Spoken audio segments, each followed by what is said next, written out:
পৃথিবীর এমন কোন মুন্সি যদি থাকো, যে কোম্পানির হও, ছবি ভিডিও প্রজেক্টর জায়েজ আছে এই কথা প্রমাণ করতে চাইলে তোমাদের 100 কোটি টাকা দেবো, নিয়ে যাবে আমার কাছ থেকে। একটা খেলা হয়ে যাক, মেলা বলো হক্কানি রব্বানি সারা গাঁও চুলকানি তোমাদের গাঁয়ে, আমি দেখে দিতে চাচ্ছি ছবি ভিডিও প্রজেক্টর টিভি এগুলি নিয়ে তোমাদের সাথে বসতে চাই। পায়খানা নিচে ডুবে রাখবো মুন্সি, হক্কানি তো দূরের কথা, তুমি নবীর বিরোধী জালেম প্রমাণিত হবে, জালেম।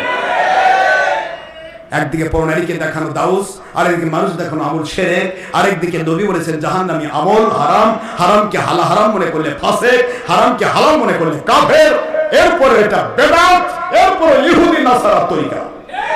কোন লাইন দিয়ে তুমি দলিল দিয়ে আগাতে পারবে না। 9 নম্বর বলছি, সাবধান হয়ে যাও। আমার নবীর বিরুদ্ধে ফতোয়া দিতে তোমার বুক কাঁপে না? তুমি ছবি আলা ভিডিও আলা হয়েছে, কি হয়েছে জায়েজ বলতে পারবা না, বলতে হবে হারাম। আমি হারামই বলছি, আমার ভুল হচ্ছে, আমার নবীর কোনো ভুল নেই।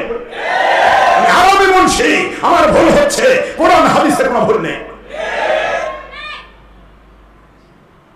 এর আগে একজন বলেছিলেন আয়াতুল আব্বাসী, এমন দেওয়া দিছি ওর চুলকানি বন্ধ হয়েছে। আবার এই জালেমের বাচ্চারা শুরু করছে, চুলকানি বন্ধ করে দেবো একটা। নবীজি পাক সাল্লাল্লাহু আলাইহি ওয়াসাল্লাম যা হালাল বলবে কিয়ামত পর্যন্ত হালাল, নবী যা হারাম বলবে কিয়ামত পর্যন্ত হারাম। ভুল হচ্ছে, আমাদের হচ্ছে, তওবা করব, ফিরে আসবো, আল্লাহ মাফ করবে, কথা ঠিক না ভাই? কিন্তু জায়েজ বলার অধিকার কাউকে দেওয়া হয়নি।